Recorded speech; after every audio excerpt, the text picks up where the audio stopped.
नमस्कार, मैं उदय। स्वराज एक्सप्रेस में आपका स्वागत है। छत्तीसगढ़ में आदिवासियों के आरक्षण रद्द होने के मुद्दे को लेकर राज्यपाल अनुसुईया उइके ने मुख्यमंत्री भूपेश बघेल को पत्र लिखा है। उन्होंने पत्र के माध्यम से पूछा कि आरक्षण बहाली के संबंध में राज्य सरकार ने अब तक क्या कार्रवाई की है, इसकी जानकारी तत्काल दी जाए।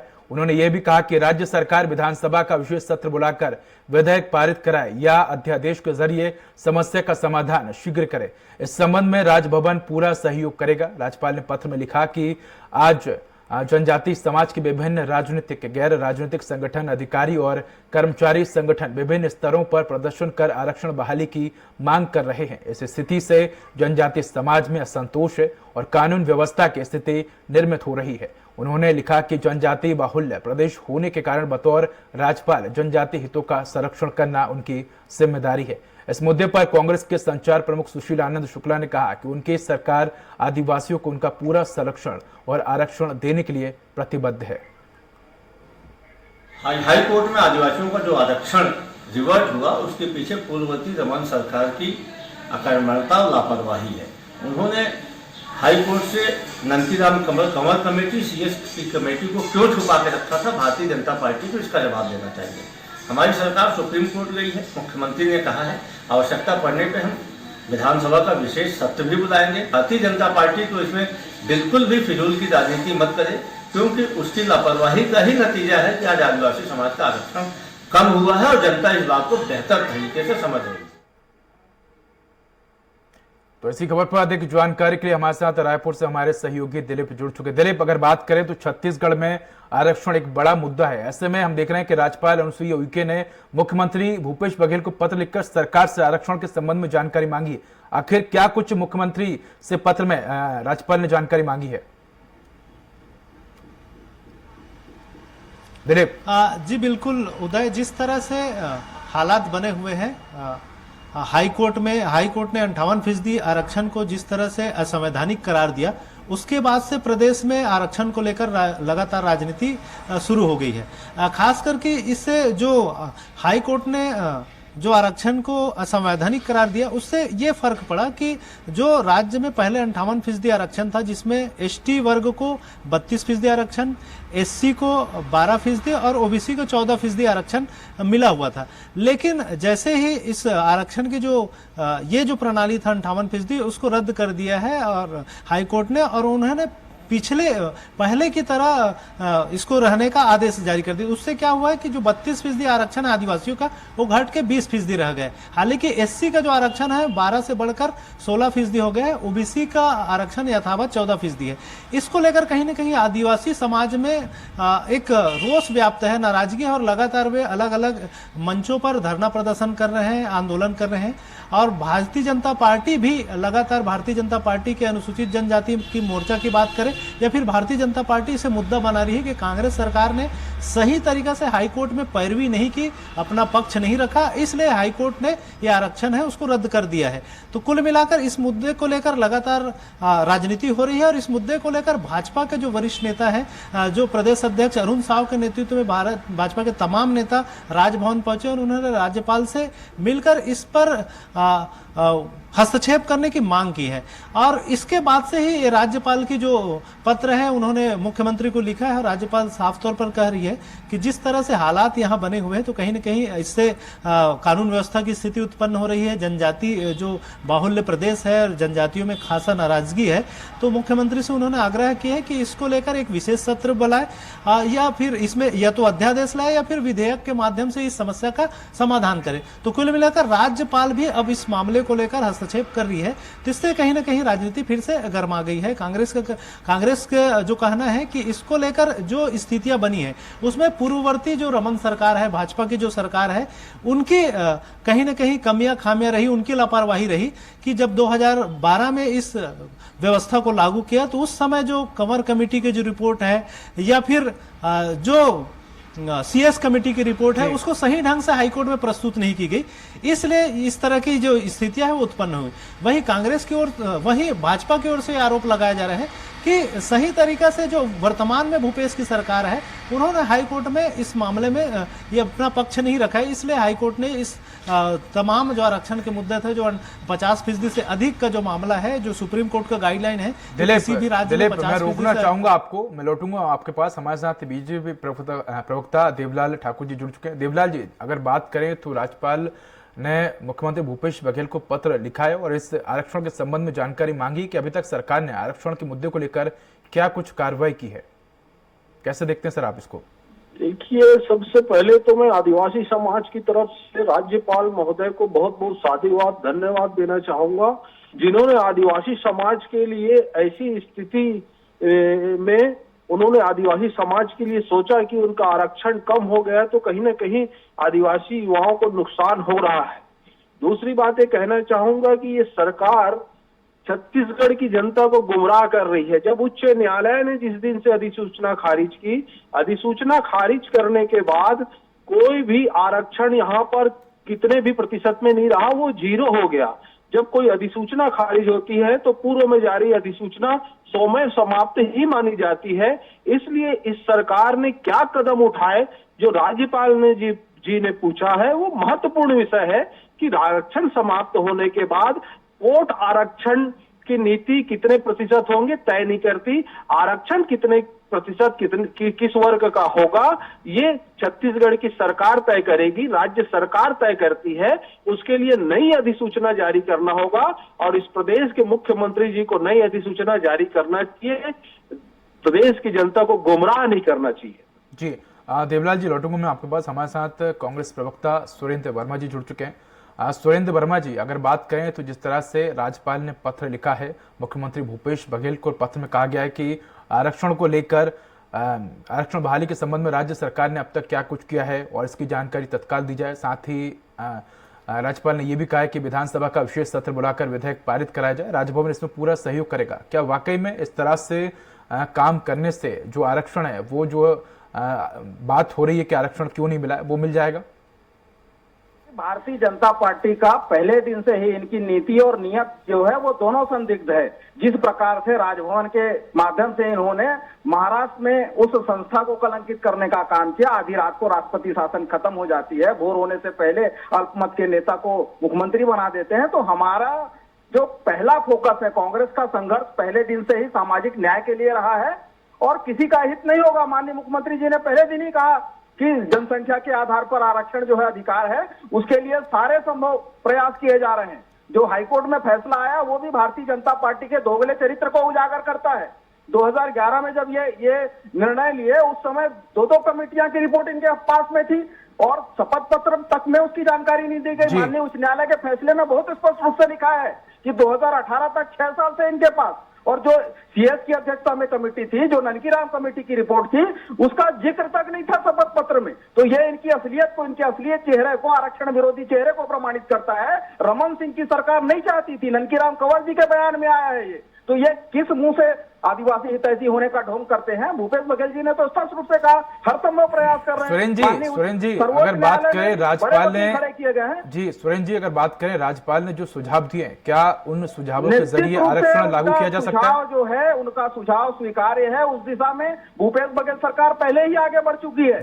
जो भी संभव उपाय है, विशेष सत्र बुलाना पड़े, अध्यादेश जारी करना पड़े, और उसके पहले जो हाईकोर्ट का निर्णय आया है उसके खिलाफ भी बड़े वकील लगाए गए हैं। सुप्रीम कोर्ट में भी पक्ष रखा जाएगा।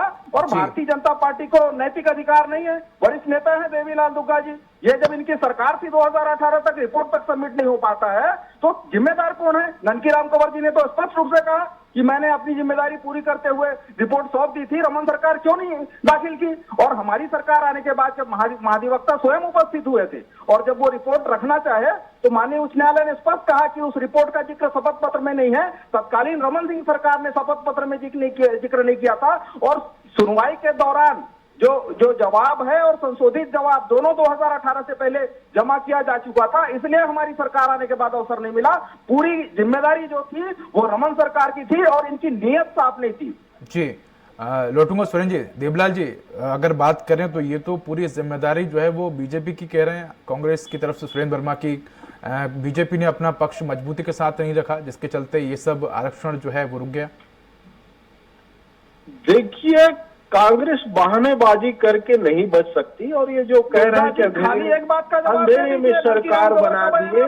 अरे सुनिए वर्मा जी, अरे सुनिए, पहले सुनने की क्षमता रखिए। जब अत्याचार आप सुनने की क्षमता रखिए। जो आपके मुख्यमंत्री है भूपेश बघेल जी, जो जाति एवं समाज को लड़ाने का प्रयास कर रहे हैं, उनके बारे में सुनिए तो सही। अरे सुनेंगे नहीं तो कैसे पता चलेगा मैं क्या कह रहा हूँ? देवलाल जी आप सुनेंगे नहीं तो कैसे बोलूंगा मैं? सुरेंद्र जी देवलाल जी अपना पक्ष रख रहे हैं, हम उनकी बात भी सुन लेते हैं कि आखिर कहाँ कमी रह गई। अरे सुनिए सुरेंद्र जी, हम देवलाल जी की बात को सुन लेते हैं, वो अपना पक्ष रख रहे हैं। इसीलिए बस्तर में जी देवलाल जी, आप अपनी बात कंटिन्यू करिए। अरे सुनिए तो सही। अरे सुनिए, सुनने का सुरेंद्र जी, क्षमता रखिए। सुरेंद्र जी मौका दीजिए देवलाल जी को भी, वो अपनी बात पूरी कर रहे हैं और बताएंगे कि कहाँ जो है वो उन्होंने अपना पक्ष रखा है। लोग आदिवासियों के दुख दर्द को समझना ही नहीं चाहते। दिक्कत इसी बात की है ना, तभी तो राज्यपाल महोदय को बोलना पड़ा। और आपने तो जो बात बोला उसका तो मैं निंदा करता हूं कि आपने हमारे राज्यपाल, जो हमारी समाज की, आदिवासी समाज की राज्यपाल है, उसके बारे में इस टाइप से बात कर रहे हो। आपको इस बारे में बोलने का कोई हक नहीं है।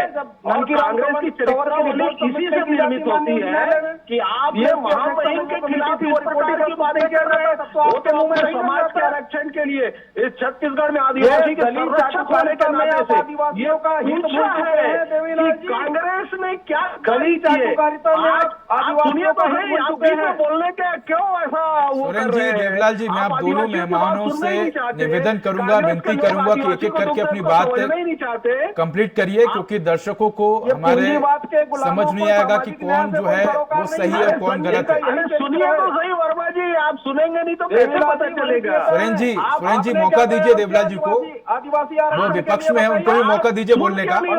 सुरेंद्र जी देवलाल जी को मौका दीजिए, विपक्ष में है, उनको भी बोलने का। जी देवलाल जी, आप अपनी बात कंटिन्यू करिए। जी मैं ये बोल रहा हूँ, राज्यपाल जी ने अगर कोई आदेश दिया है तो निश्चित ही वो ये जानना चाहती है, क्योंकि चूंकि वो भी आदिवासी समाज से आती है, कि इस सरकार ने आदिवासियों के आरक्षण को बहाल करने के लिए क्या कार्य किए। आप विधेयक ले आते हैं एक कॉलेज को, जो आपके परिवार की कॉलेज है, 139 करोड़ की कॉलेज को 278 करोड़ में खरीदा। देवलाल जी, राज्यपाल की बात को कांग्रेस भी समझ रही है, लेकिन सवाल ये है कि कांग्रेस का आरोप है कि आपकी तरफ से मजबूती के साथ पक्ष नहीं रखा गया, इसी के चलते आरक्षण कम हुआ।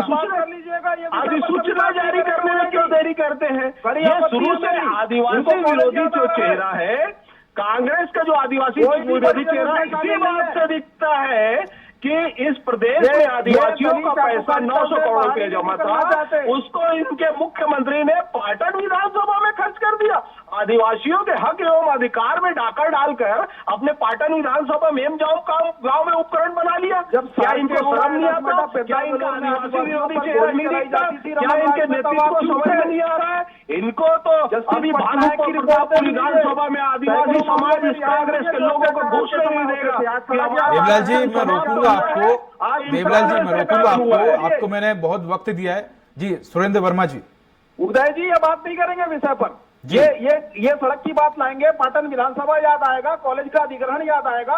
अरे आप आदिवासियों के हक और अधिकार में डाका डालोगे तो देवलाल जी आपको पूरा मौका दिया है। देवलाल जी आपको पूरा मौका दिया, सुरेंद्र वर्मा जी को भी बोलने दीजिए आप। जी सुरेंद्र वर्मा जी। उसके लिए कृत संकल्पित है, किसी के साथ भेदभाव नहीं होगा। संख्या के आधार पर उनका रिजर्वेशन जो है, उनका अधिकार है, वो सरकार प्रयास कर रही है। सुरेंद्र वर्मा जी, अभी तक जितनी भी सरकारें आई हैं सभी ने आदिवासियों के आरक्षण की बात कही है, लेकिन सही तरीके से दोनों ही सरकारें जो है वो लागू नहीं कर पाई है। जो कमेटी की रिपोर्ट इनके हाथ में थी, 2018 तक सरकार में रहे, क्यों उसको, जो इंदिरा साहनी प्रकरण के बाद में बड़ा स्पष्ट था कि 50% से ऊपर ले जाएंगे, तो आपको कारण बताना पड़ेगा। छत्तीसगढ़ जो है बड़ा कारण है, यह आदिवासी बहुल क्षेत्र है, 32% आबादी है, 42% वनांचल है, तो जो आधार इनके पास थे वो रखे ही नहीं, क्योंकि इनकी नियत नहीं थी। सुरेंद्र वर्मा जी, कमी कहाँ रह गई? क्योंकि दोनों ही सरकार जो है वो आरक्षण की मुद्दे की बात करती है, कमी कहाँ रह गई? ये चाहते नहीं, आरक्षण विरोधी है। मोहन भागवत का बयान याद होगा आपको बिहार चुनाव के समय, कि अब समय आ गया है आरक्षण खत्म करने का, समीक्षा करने का। तो ये जो पूंजीवाद के गुलाम है, पूंजीवाद ही इनका असली एजेंडा है। ये सामाजिक न्याय से इनको घृणा है। आदिवासियों से अनुसूचित जाति का आरक्षण 4% कम किए। सर तो आप लोग जो है वो आरक्षण देंगे? जिस वर्ग का आप सुरेंद्र वर्मा जी, आप लोग आरक्षण देंगे? यही कारण है उनको अगर विश्वास में लिया गया होता तो ये नौबत नहीं सुरेंद्र आती। वर्मा जी, जनजातीय समुदाय को आप लोग आरक्षण दिलाएंगे, बिल्कुल। तो फिर आखिर राज्यपाल को जरूरत क्यों पड़ी आखिर ऐसा पत्र लिखने की? जनसंख्या के आधार पर आदिवासियों से अहित नहीं होगा, जो इनके समय में किया गया। सुरेंद्र वर्मा जी, तो आखिर राज्यपाल को जरूरत क्या पड़ी पत्र लिखने की और विशेष सत्र बुलाने की? ये तो वो बताया, आप उनसे पूछिएगा जी। अभी तक राजभवन का जो रोल रहा है वो इस प्रकार से राजनीतिक भूमिका नहीं रही। हमारी सरकार तो काम कर रही है। जब नहीं किए थे, जब रमन सिंह की सरकार थी, उस समय तो इतना बड़ा पाप इनके द्वारा जानबूझकर षड्यंत्र रचा गया।